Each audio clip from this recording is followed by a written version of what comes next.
Loud. Admitting everyone.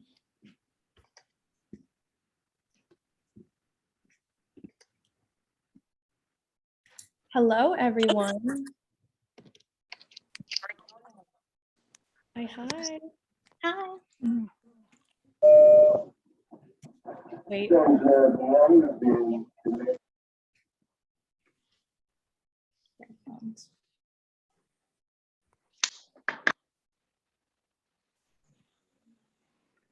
Grace, what time is it? You are. It's 9 a.m. Good morning.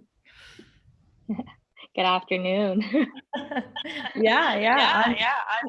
I'm in. I don't know if anyone else on the West Coast.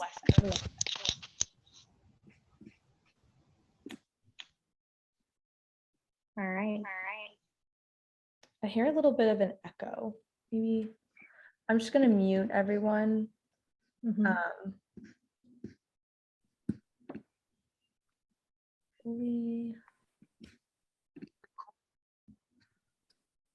just letting everyone in on the waiting room.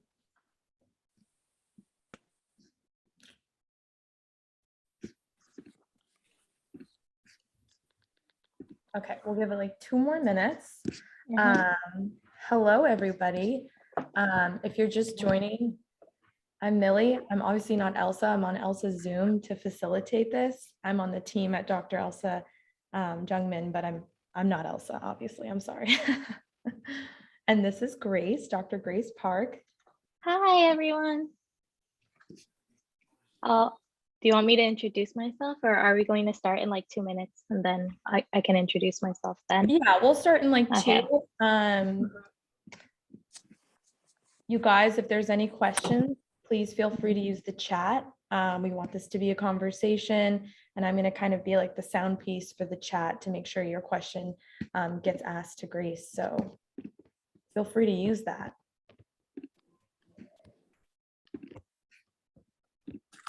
Say hello, everyone.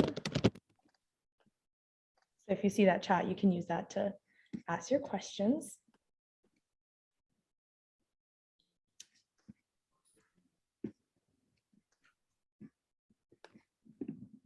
Still some people filing in, so we just want to make sure everybody's here. But see, we're still getting some joiners. Okay, I think we're good now. All right. Okay. Do you want me to start? Okay. Hi, my name is Grace, and I have been in the field of microbiome for, I guess, around 8-9 years, starting from my master's. Yeah, so it's been a really long time, and I've been studying the effects of the bacteria and microorganisms within the gut and on the skin. And right now I'm currently the skin microbiome lead in Dr. Elsa Youngman's group, and I'm very excited to be hosting. I mean, I'm not hosting, Millie's hosting, but we're yeah. But I'm so excited to be here to talk about all of the skincare myths that are out there, and also the myths related to the microbiome as well. So hopefully today is very informative, and yeah, we'll start. Wonderful. And if you missed it, I'm Millie. I'm not Elsa, even though it says I'm Elsa. I'm just using her Zoom to facilitate this. I'm on the marketing team at Dr. Elsa Youngman, and I'm so excited to be here with the amazing Dr. Grace Park. So, Thank you. So first off, I think something that a myth and a trend I've been seeing everywhere from TikTok, there was an article about it in the New York Times, is slugging. And I don't know if you guys in the audience, if you've heard about slugging, know about it, feel free to use the chat. But I'm just curious, Grace, in your opinion, what is it? Is it actually working, and what do you know about it? Okay, so what I know about what slugging is Slugging is actually right now, they're using Vaseline, which is petrolatum. It's like a jelly form that is derived from a mineral oil. And they slug it like all over their face, and to have like perfect or glowy and glossy skin. So I guess one myth is that they think like that's trending now, is that we should do it every day for glossy skin, right? Definitely, petrolatum is very occlusive. So it shouldn't be done every day, and not all skin types can handle it. So for example, if you have acne prone skin or oily skin, slugging would be really bad. It could actually aggravate your acne and worsen the situation of the skin.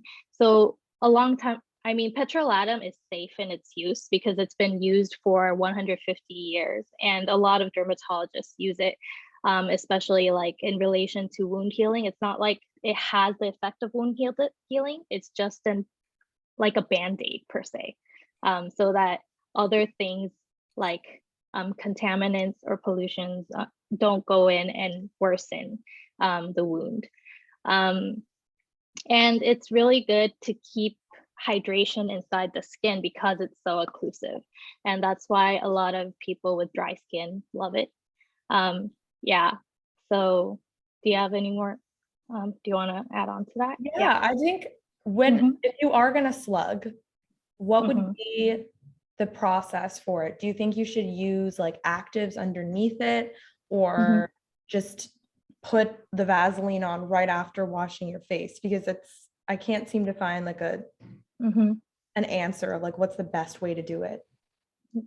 Yeah, so Vaseline is so occlusive, and they don't just use Vaseline, they use anything that's petrolatum based, like Aquaphor or CeraVe.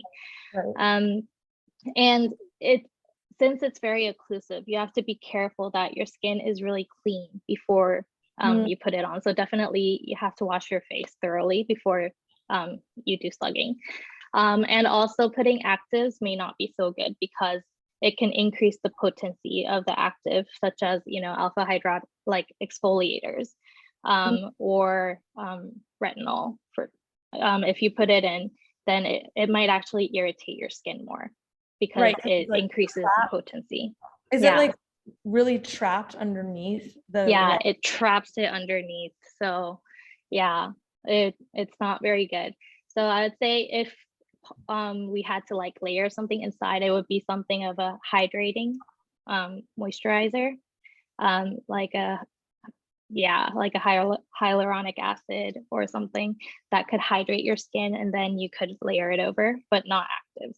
Yeah. Because I think that's the misconception, is that like the Vaseline itself is really hydrating, but it just creates a barrier. So if you put your hydration underneath, it's gonna kind of lock it in.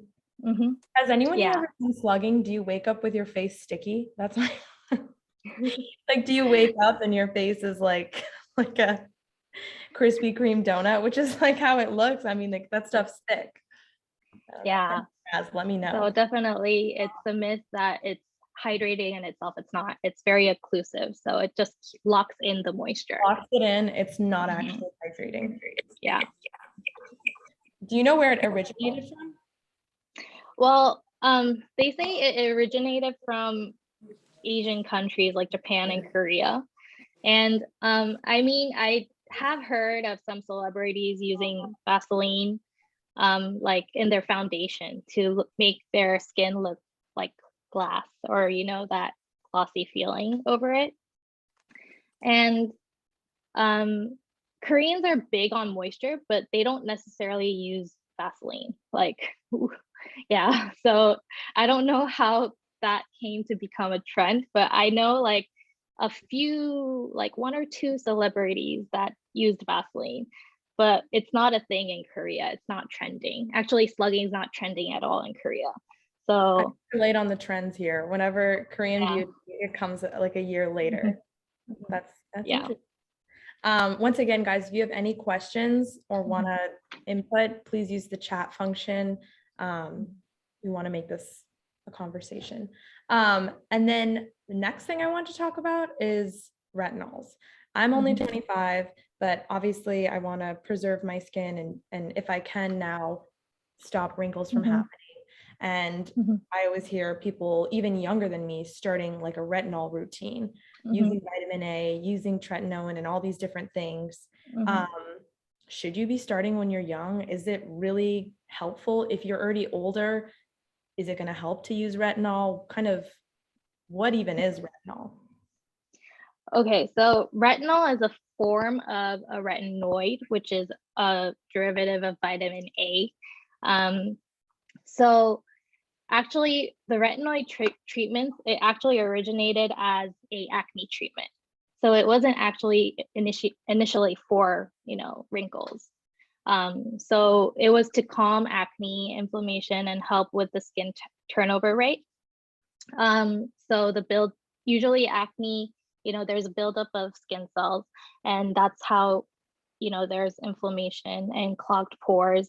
That's one of the main reasons of acne, and that was to help with the skin turnover and also with the inflammation in the skin. So originally it was for acne. So I would say the younger people who are using it would benefit it most from if they have acne and they need to get rid of it. And there's many different types, yes, of retinol.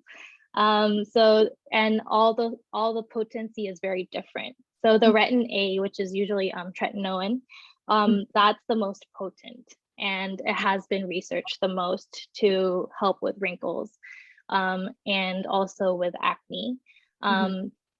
So, and they've also said that like really, really, really low doses is very, very effective. Like for tretinoin, even 0.025 or 0.05% can be effective. So definitely using it in lower doses is better than using it in higher doses. Yeah. And also, but then the thing is, it's very, very effective, and its effectiveness is scientifically proven, and it's probably one of the most effective, anti-wrinkling products or ingredients out there, because it boosts collagen production within your skin. But then it has a really high irritancy and scaling as well. So you need to be careful when you start using retinol. So retinol is the next form, the previous form of retin A. So it needs to convert once more in order to have that potency. But retinol in itself is still very strong. Right. And there's other derivatives that are less harsh. Right. And I see that asked a question. I think you kind of touched on it, but I've been seeing there's like retinol capsules, when skincare comes in like the little capsules and stuff. And that's supposed to be like, if it's not made in a certain way, then it's not as effective and this and that. Is there any difference in like if it's a retinol serum versus like a prescription cream? Or are they kind of all created equal? What's the? Well, what I know is that it has usually been in the form of creams and gels. But what they found was if they shrunk the particle size, it would go deeper into the skin. And they found that was more effective, and they also incorporated that into lotions. And when that happened, there was less irritancy and inflammation compared to the gels and creams. Yeah, definitely I would say prescription grade has the most efficacy, obviously, because it's prescription, but at the same time it's prescription because it can be very irritating, and you need like a dermatologist to help you through it. Right. Yeah. And I see, is it microbiome safe? Has there been any research on that? Yeah. So actually vitamin A, which is retinol or retinoids, their deficiency within the gut has also affected, has shown to affect the skin inflammation. So that means that when there's a deficiency, they were more prone to skin infections and skin inflammation within the gut. For the skin, they've also found that vitamin A deficiency and Staphylococcus aureus is related to atopic dermatitis. And they found that Staphylococcus aureus increased in vitamin A deficiency. However, they don't know yet whether that's a correlation or a cause and effect. But it has been studied and it has been shown. So maybe later on we'll see whether that was a cause or effect. But definitely there's been a lot of studies through the gut-skin axis, but not really with topical retinoids yet. So hopefully we can see it later. And I know we were talking about this earlier, but me and you, not you guys, but what is the best alternative to retinol? I know that there's some natural stuff, whatever that means, coming out. What have you heard about it? I forget the name right now. I know it begins with a B, but I think. Okay. Yeah. So until now, you know, the scientific database only like gave efficacy results to retinoids. So we've always said that that was the only one that was like tried and true. Right. And that was the only one that had the great efficacy. But actually in 2018, in the British Journal of Dermatology, like they released an article and they basically compared retinol and bakuchiol. So bakuchiol is a plant-derived retinol-like ingredient, and it actually gives like a similar skin gene expression on the skin, like when we topically apply it to retinol. And they've tested it for 12 weeks and they found that there was a significant decrease of wrinkles and also pigmentation from acne scars in the people who've used both the retinol and the bakuchiol in 0.5%. So bakuchiol is actually a great alternative, and it has been, although it has been only like tested once clinically, like it's still, and it was compared and controlled to retinol. So there was significant data on that. And they also found that although retinol did have a little more efficacy than bakuchiol, it wasn't too significant. But then at the same time, they found that bakuchiol had way less scaling or irritancy. So it's a little compared bit to retinol. It's more gentle. Yeah. And when you say efficacy, do you mean purely like wrinkle reduction or acne reduction? I would say they've tested wrinkle reduction and pigmentation reduction. Okay. So it's just a gentler alternative to retinol. Yeah, definitely.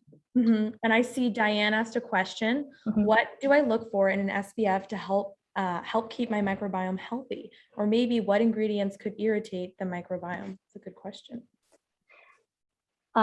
Yes, so this is a very good question.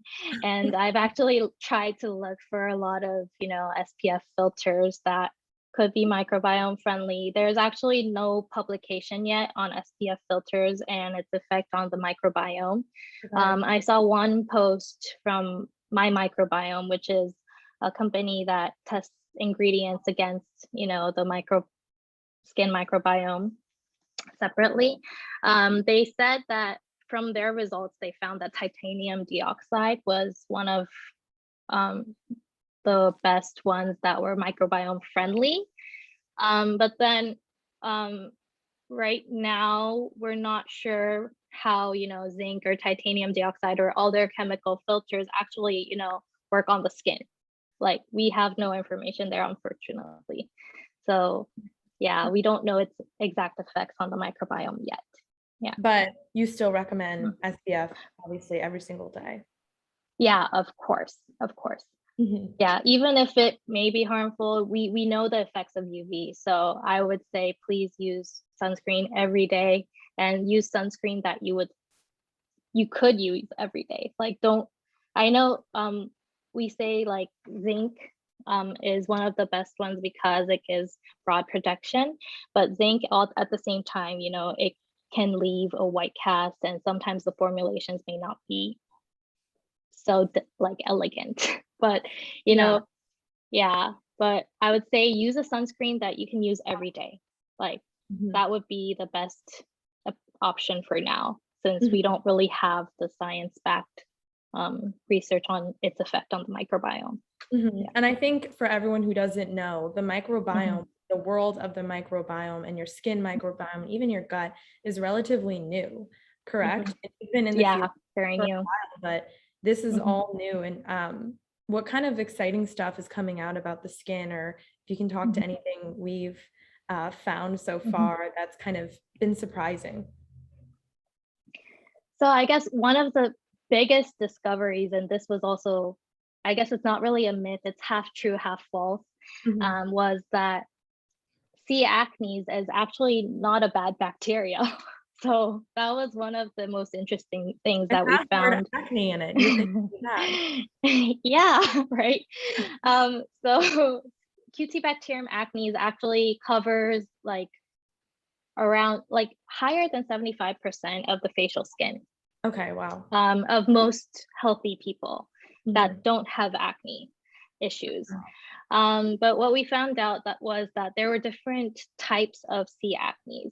So but then right now our research capacity, it takes a lot of money to look into that strain difference. And by strain difference, we mean like if, let's say, a species like C. acnes is green, the strains would be the different shades of green.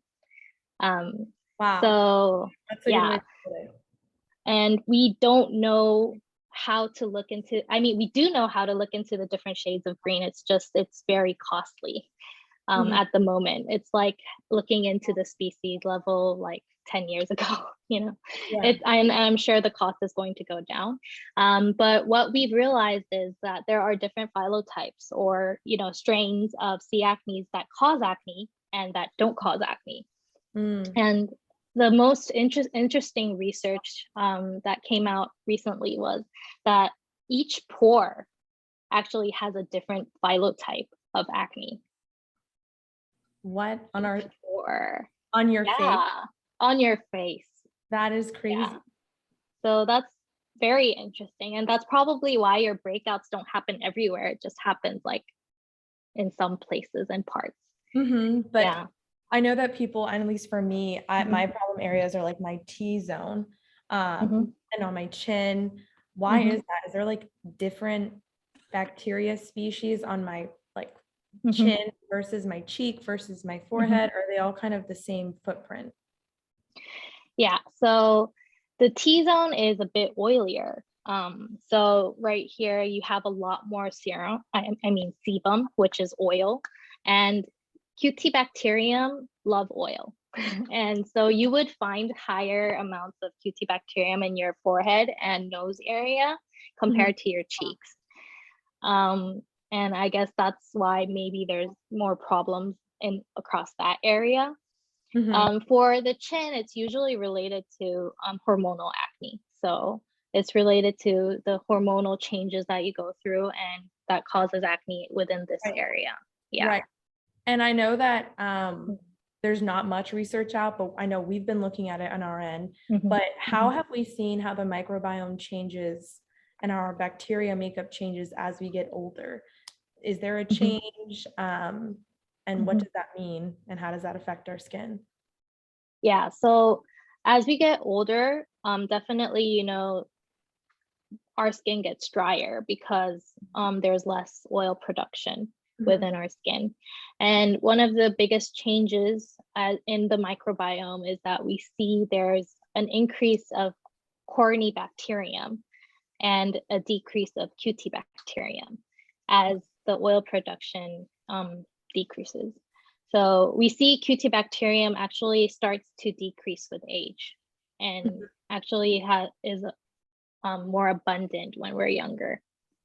Yeah. And does like a lack of it lead to wrinkles or hyperpigmentation or anything, or is it just the way it is? We don't know whether the lack of it has a relation to wrinkles yet. Okay. But we'll have to see, because we don't know whether it's because, environmentally there's less sebum production, Mhm. or it's because of the bacteria like Corynebacterium that's growing in there, that's being the cause. But some Corynebacterium has been related to atopic dermatitis to cause inflammation. So we'll have to look into that, because there are many different types of Corynebacterium, and I wouldn't say all of them are harmful. Okay. Yeah. Another thing I've been seeing a lot is chemical versus like physical exfoliation. So like, I know that there's a lot of, when I was younger, I used to use the St. Ives apricot scrub. I think a lot of people felt Yeah. that one is a classic. And of course it made my skin break out. It was horrible. Mhm. But I was like, oh, the little beads are, good for my skin. It's getting rid of the dead Mhm. skin.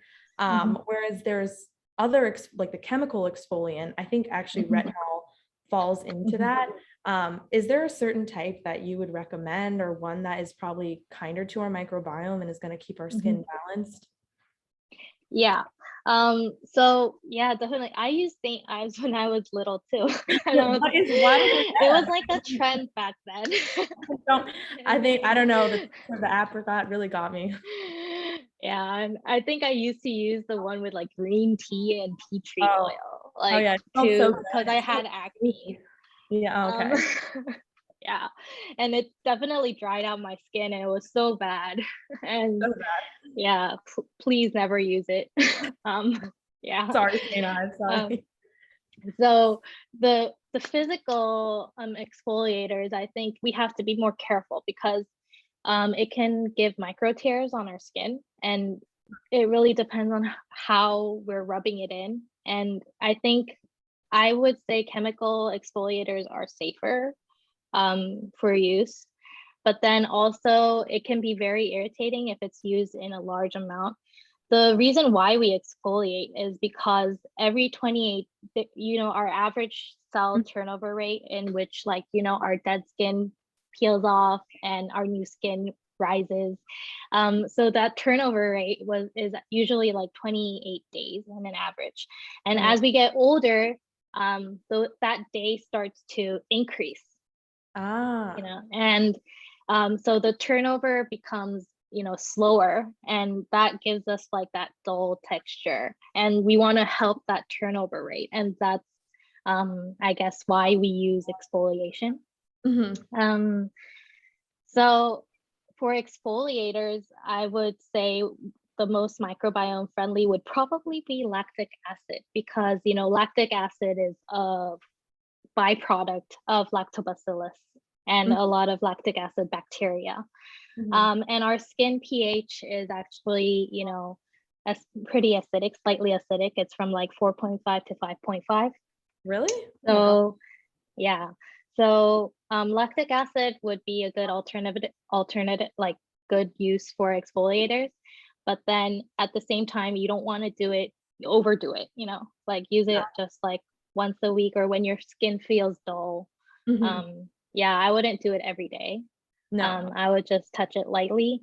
I've been using a lactic acid cleanser. So like you don't have to use it in your routine. You can use it as a wash off and it still works. Okay. Um, yeah. Is salicylic acid, because I know that's a very common ingredient. Mhm. If you go to CVS or any drugstore, Mhm. that's like the most common one I've seen for Mhm. face washes and stuff specifically Mhm. for acne or like blackheads. What's the difference of lactic acid and salicylic? Okay, so lactic acid is an alpha hydroxy acid, which is um, yeah, and salicylic acid is a beta hydroxy acid, and it helps. Alpha hydroxy acid helps more with the skin turnover, and salicylic acid helps a lot more with unclogging the pores. And I think that's why they Okay. recommend it for acne, And people with acne, mhm. and blackheads. I'm actually not sure about the microbiome effects yet, so I'm not going to talk about that for salicylic No, acid. Yeah. no worries, yeah. But mhm, Salicylic acid. okay. Good to know. Guys, remember, if you have any questions, Mhm. feel free to use the chat. Now's your chance to get Dr. Grace Park to answer your skincare questions, so feel free to use it. Let's see, next on our list of myths is LED masks for Mhm. wrinkles and acne. I think Kourtney Kardashian just dropped a new mask that's like her Mhm. brand. Mhm. Is the Mhm. science out on that? What's the deal? Okay, so LED masks, I actually don't know too much about it, but Mhm. then also I do know that there are publications that say the phototherapy is effective. So the blue light and red light and green light have all different purposes. Um, I read this recent publication on blue light emission and its treatment on atopic dermatitis, and it actually decreased the levels of SRS in it Mm, on our skin, which as Staphylococcus aureus is one of the culprits behind atopic dermatitis. It can aggravate your inflammation and the situation. So there we could see it also has been beneficial for the skin microbiome, but then um, I'm really not sure on how much right. the at-home LED masks are going to help. Um, Yeah. that's not, yeah, I haven't really looked into that. I'm so sorry. Oh, no, no, no, Yeah. no worries. I Yeah. just been seeing that everywhere. We Hmm. have a Hmm. question. Hmm. What are your thoughts on dermaplaning and how over time it may leave you with a collagen disorder? Supposedly, dermaplaning also scrapes off the microbiome. And Hmm. if I'm right, dermaplating is, I think you can get little instruments, or if you get a facial, I think Hmm. you can do it. And it kind of, yeah, I guess it like scrapes off the first layer of your Hmm. skin. I don't know if Hmm. you have any thoughts on that. Wow. Oh, so I would say if you're scraping off your I don't layer, derm I've actually never heard of dermaplating. So uh, if is it just like scraping off the top yes, layer okay. of the skin? It's almost like a little razor that people use to take off the first layer of dead skin. So it's like a really intense, almost exfoliator where you're actually taking a little tool. It looks like Mhm. a facial razor some people use on their faces. And Okay. literally scrapes off your skin and your hair and leaves Uh-huh. you kind of, yeah, with not much. So yeah, I yeah, they would say massively. That's definitely it would be very irritating, mhm. and I wouldn't recommend it because for well, it's a blade and it can like we might not be able to see like the cuts and tears that Right. gives. It's I guess it's like physical exfoliation. At, Mhm. like we don't see the micro tears, but it would definitely, you know, if you're not a professional, I wouldn't do it at home. Right. Yeah, definitely. And if it's to, get off the dead cells, I would rather use a chemical Chemical exfoliator. exfoliator. Yeah. Yeah. Yeah. Those tools are everywhere. Hmm. Yeah, I totally know what you're talking about now that I've seen them everywhere. I think there's a whole array of them at like Sephora, just Hmm. like facial Hmm. scrapers and stuff. But yeah, I think Grace believes in Hmm. the power of chemical exfoliants versus physical because it is hard to see those micro tears under. Yeah. And we see, like men when they, shave their beards, a lot of them have acne in that spot. And Yeah. I think that might also be the cause of, micro tears and, the inflammation starts because you aggravate your skin. Yeah. So using blades, I wouldn't recommend it. Yeah. What about, and I don't know if you guys have seen this, I've seen this beauty tool. It's not so much a tool, it's just a method people use, but people have been using mini refrigerators to cool their skincare and their tools, their gua sha, and there's actually this giant ice roller tool that people are using. Is keeping your skincare at a certain temperature really important, or should you be having your cream be cold when you put it on, or is that just a comfort thing? No, your skincare should be fine in room temperature because it goes through all of the tests, and before it goes to your, the shelf, they need to test it in every single temperature, and it needs to be stable in room temperature. So no, it doesn't have to be cold to be more effective. Sorry. I think the reason they put it in the cold is so that they could depuff especially for gua shas or any rollers. It's to basically depuff your skin. But we have to be careful because, the cold temperature, I think it's also because they say it can close the pores, and that's a total myth. Cold temperatures don't do anything to your pores. Okay. That's good to know. Hot temperatures don't enlarge your pores. Oh, they don't? Yeah, they don't. I thought if I steamed my face, I would put my face above the boiling water to kind of just get a free facial, but that's not helping my pores. No, they don't. I'm still gonna do it. Yeah, so the hot and cold going back and forth, it can really disrupt your skin. So I wouldn't recommend it.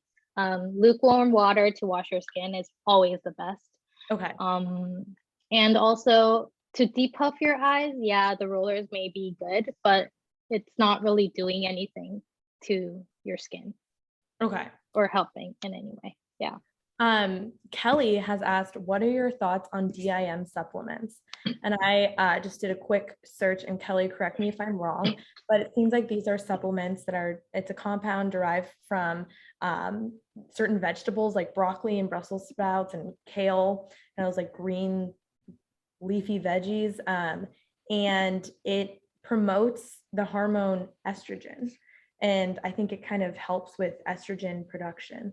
So I guess the larger question is, what is, the effects of messing with your hormones on your skin? Is it something, oh, that's right. Kelly says that's right. I've read they can help with hormonal acne. So I guess the larger question, Grace, if you don't know specifically about DIM supplements, is what is the effect of hormones on our skin, on hormonal acne? And is estrogen usually the main culprit? Kelly, great question. This is the good stuff here. Yeah, great question. I actually don't know if I can help you that much with the DIMs, but definitely diet does, help with hormonal acne, and I think, if they've been proven scientifically when we consume them to help with the hormonal levels within our skin to help, improve our skin, definitely go for it. But I would look at the evidence behind it. And also, for hormonal acne, it's actually, yes, the level of estrogen could cause hormonal acne. But then, and that's why there's medications with, birth controls that are given. For acne specifically. For acne, yeah, specifically. So I would definitely say, like, if you're looking into DIMs, I would look into like the science research behind it, to see if when they consumed those, like in a clinical research setting, obviously, when they consumed it, if it helped with hormonal acne in any way, I would say go for it. And I think dietary supplements, as long as they're not like harmful, it's not harmful to your body. It's not, especially if it's like, if it's derived from broccoli. Yeah. Right. Broccoli's not, you can't some broccoli. Yeah. Maybe, I don't know. Ria has said, for hot and cold during a facial, SDs say it promotes circulation and brings oxygen to the skin. Can you explain more about the hot and cold being disruptive? Facials, steam, hot towels, then cold rollers. Okay. Yeah. So I would say like hot and cold. I mean, there was this trend a long time ago, also in Korea. They said if you wash your face with really, really cold water, it's going to shrink your pores. Hey, what are you doing? Oh, I'll mute Shannon. We're good. Sorry. Okay. Yeah. So it's going to like shrink your pores. And estheticians, when they use steam towels, I believe they're not super hot. Like they're probably the correct temperature that could help blood circulation. So when you're actually putting, I said the myth behind like hot and cold would be pores, like enlarging pores and shrinking pores. And yes, when you steam your face and have like warm towel over you, it will definitely help with blood circulation, and that's true. What I was going at was it's not going to do anything to your pores. It's not going to change. It's not going to like shrink your pores or enlarge your pores in any way. I think people think about pores, at least I do, which I'm realizing that's wrong now, in the same way I think about like capillaries, that they like contract and open based on temperature, based on a lot of these different things, but they're kind of their own deal. They're not like capillaries, I guess is what you're saying. Yeah. Good to know. So then it can promote blood flow, but it's not changing your skin. So it's more for blood flow, less for your actual skin and microbiome and all of that. Okay. Any more questions, guys? Feel free to put it in. Grace, I know that we have spoken about this, and I know there's some blogs on our website, but for some people that maybe haven't seen it, we did a whole piece on city skin and kind of a larger conversation about the effects of where you live, your environment, and your skin, and specifically your microbiome. Do you have any thoughts on that, like living in a city versus a more suburban area, how that affects the bacteria on your skin? If you have any thoughts on that. Yeah.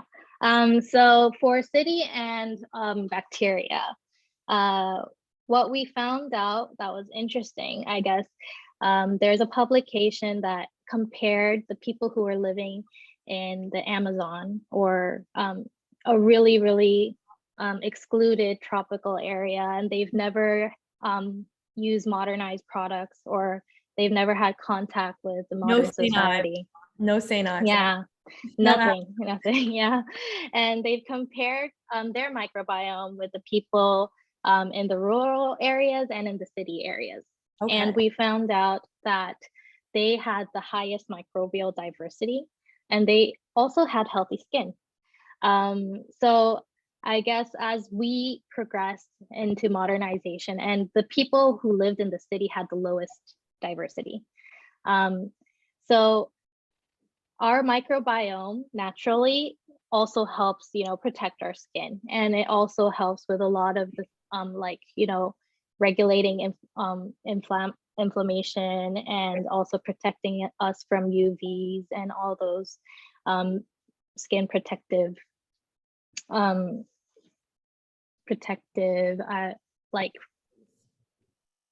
yeah. And but then I guess we started losing those bacteria because we've been replacing it, with skincare and other things. But also the modernization of our society also created, pollution, and there's microdust, and we have to keep our skin clean from all those pollutants. So I wouldn't say like we shouldn't use skincare at all, because I do think it's a necessity in some in some areas, unless you're living in a really like clean area where you don't really have to wash your face or clean off that dirt and grime from the day, and all the pollutants. But yeah, definitely we have lost a lot of microbial diversity as we industrialized and modernized. That's really interesting. that kind of that correlation of like a healthy, robust, diverse microbiome and healthy skin, or skin that's not suffering from rosacea, sensitivity. It's really all goes back to the microbiome. We have two questions here from Lauren. How often do you really need to be washing your face to care for your microbiome? That's a great question. Yeah, that's a great question. So for the microbiome, obviously, it's really important that when we use cleansers, it should be pH friendly, because most of the bacteria that live on our skin are adapted to our skin's pH. And that's usually slightly acidic. And a lot of the cleansers that are out there, well, these days there's also a lot of cleansers that are pH friendly, but there's also cleansers that are very alkaline or basic, that could disrupt, the skin's pH and also disrupt the microbial community within our skin. For me personally, like I don't wash my face in the mornings because I don't feel the need to, but in the evenings, if I have makeup on, then I would cleanse it thoroughly. But if I don't, then I would just use like an oil-based cleanser and then just, do that for the day. I would say once a day would be enough if you've been outside. But if I don't go out of the house, I also don't. And if I didn't use sunscreen, then I don't wash my face at that time either. But then it really depends on your skin, because if your skin's really, really oily, then you would probably want to wash your face. Rhea said, I don't wash my face in the morning either. It has done wonders. I don't wash my face in the morning either, unless, because I take my makeup off before I go to bed. And I found that's also made me break out way less. Kelly asked, what skincare ingredients should we be looking for to nurture a healthy microbiome? Also a great question. Yeah. Right now for the ingredients, there's not a lot of research that's looking into like specific single ingredients yet. But definitely, since there's so much that we don't know yet, I would say less is more right now, definitely. So less ingredients, the better. Oil-based products also can nurture our microbiome a lot. So I would say oil-based products, definitely. And also products with less harsh preservatives. It's good if you avoid those, because they're actually made to kill bacteria. And it's also a good thing because then it preserves your product from getting any, contamination. But then that's less of a problem for oil-based products. So I would, because usually the contamination happens when there's water activity. Okay. So that's why the creams and lotions and essences usually contain a lot of preservatives, because the water activity could, contaminants like Staphylococcus aureus could grow there. So, and I would say less is more. I think that's what we know so far right now. Less is definitely more. And hopefully we'll know more about the microbiome and each ingredient. If we're looking for specific ingredients, there are certain publications out there that have research like a single ingredient on the microbiome, but we know that products don't only contain that single ingredient. So we'll have to look, more into like how the mix of those ingredients are going to affect our microbiome in the long run. And Dr. Elsa Youngman's stuff is all microbiome certified friendly. So what does that really mean? Like for someone like Kelly or any of us who want to limit the amount of products we're putting on our faces, we're learning about all the bacteria that makes our skin glow. What would be the first thing you would recommend? A cleanser or like one of the serums, if you're just getting your foot in the door? From our product line, I definitely love the oat serum because it just really absorbs into your skin and it doesn't feel greasy at all. And I have combination skin, so I love that that it doesn't feel greasy at all. Also, what we mean by microbiome friendly is these products have been tested to the main skin microbes. So it's not clinically tested, but they've been tested to the main skin microbes that actually help our skin. And they've been tested not to have any harmful effect against those skin microbes. So they will definitely, help preserve the skin microbiome and not harm it. Mm-hmm. And Ty asked, does living with pets promote your skin microbiome to a more diverse state? I actually remember, yes. So it does. I think I've read Yeah. about that as well. Yeah. So living with pets actually has shown to increase the diversity of the microbiome. Mm-hmm. And yeah, so it is definitely good to have a pet around because obviously, pets, dogs and cats, and they have different microbiomes than we do. So if we live together and coexist, then Right.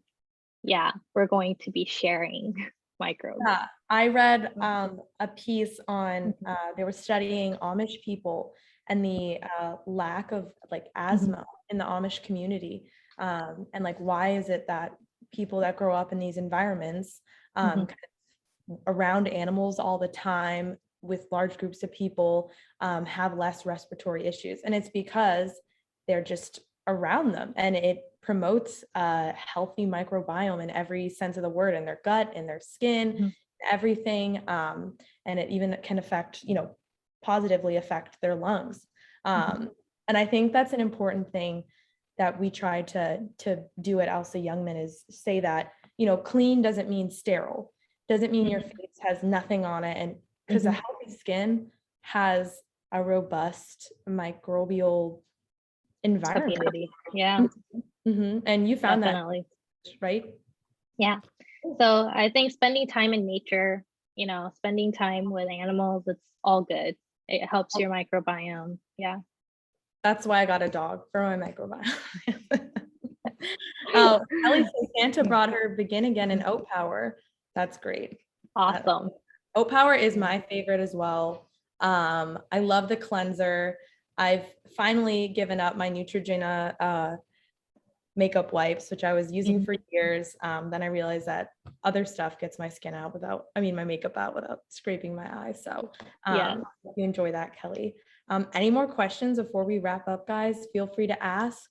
I think we answered all of them, but if there's any more, let me know. And Grace, if there's anything you want to touch on more that we've talked about, I think we've gotten through all the myths, but like I said, if you have any more, guys, feel free to put them in. Yeah. Just, as a Korean, if there's no questions, I just wanted to also say, this Korean 10-step skincare is a total myth. We don't do that in Korea. I think as far as I know, that 10-step skincare routine came out as Korean skincare just because we have so many diverse products and names of the products. For example, usually other countries would just have, a serum, moisturizer, and cream.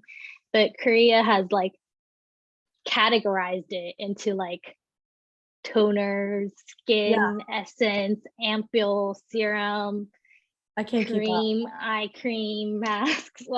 So we have so many different categories that people think it's a 10-step, but we never use all these 10, different types of skincare on our skin. Average Korean woman, even my friends and everyone around me, we use 3 to 4. So it's crazy. It's it's a marketing technique. Yeah, it is.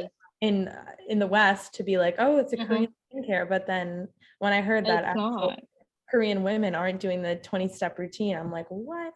That's crazy. Yeah, we don't have the time and energy to do that, Yeah, so I would say literally more than 90% of the people don't.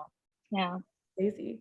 Oh, Lauren has a question here. Any thoughts on hyaluronic acid? I've heard it can be counterproductive for dryness. Oh, yes. So the thing with hyaluronic acid is the molecules are really big. So depending on the size of the hyaluronic acid, because these days there are smaller molecules which may go into a deeper layer of your skin, but usually the molecules stay on top of your skin. And in a humid weather, it's great because it can take the moisture in the environment around you and lock it in. But the problem is when there's like less humidity in the environment, it can actually suck the moisture out of your skin. So you can look plump and supple for a couple minutes or the time you use it, but then eventually it's actually going to dry out your skin. Oh, and that's something you have to be careful about when using hyaluronic acid. Yeah. So if you live, I used to live on the East Coast, but I live on the West Coast now. I live in Santa Barbara, so it's pretty much warm all year round. But I used to live in New York, and in the summer, it was so hot, so humid, and then it got so cold, so dry come winter. So would you recommend for people who live in those like places that have extreme differences in seasons, hyaluronic acid maybe in the summer rather than the winter? But if not the winter, what's an alternative to hyaluronic acid? I think in the winter, like definitely I would use hyaluronic more in the summer than the winter because it's more humid. So it would depend on the humidity. If you wanted to use it in winter, I would also top it off with, like another like toner or water essence, to have something that hyaluronic, that hyaluronic acid could grab onto. But then, and also, top it off with a moisturizer so that would stay in your face and not suck the moisture out. Get sucked up. But then in winter, I would usually stick with more like oil-based products because they definitely help, moisturize your skin and keep your skin more like less, dehydrated. So hyaluronic acid, I wouldn't recommend it in winter actually at all. Rather, like maybe things with ceramide or something that can help your skin barrier from getting dehydrated would definitely be better. And I know a lot of our serums, which I love, they have moisturized my skin better than literally anything. I'm being serious, guys. It's amazing. O Power is my favorite, but they have a lot of like squalene. Yeah. What is that exactly? So squalene is also like a lipid that's very similar to the lipids that we have on our skin. So they're a very good moisturizer as well, and they get absorbed very well. And I think there's like a misconception that oils don't penetrate the skin, but actually oils, if you use non-comedogenic oils, they can absorb very well into the layers of the skin and can be effective and hydrating and moisturizing. Because oil kind of mimics our own sebum. That's kind of what I've read. So it's the most natural moisturizer for your skin. And one last thing, because this has been a question that I've always had, but if you're someone that has oily skin, should you not be using oils, or will it not really make a difference? Will it kind of balance out the oil production? So there's like a really huge misconception that you're not supposed to use oil cleansers for oily skin. But actually it's like the opposite. The oil cleanser actually does help, balance the sebum production and also helps clean out your pores as well. And oils, if we don't want to like strip all of our natural oils and make it squeaky clean and dry, because that causes a lot more irritation. We need the lipid barrier, definitely. And also oils are one of the best nutrients that our skin microbiome has. So we don't want to like strip everything away from it. Also, using oils doesn't increase your oil production. Rather, taking away oils can increase that sebum production more, because your skin's trying to recover from all of the oil loss. So it keeps trying harder to rebalance it. Yeah. That's a very important point to end on here. If there are any last questions, guys, feel free to put them in the chat. This has been so awesome, Grace. Thank you so much. I feel like I've just taken a course in skin. You're so knowledgeable, and that was so awesome. And thanks everybody for your questions. It was so great to hear from everyone, and have a wonderful rest of your day. Yeah, thank you for having me. Of course. Thank you for coming, Grace, and everyone else. Thank you for being here. Bye, everyone. Bye. Bye. Here.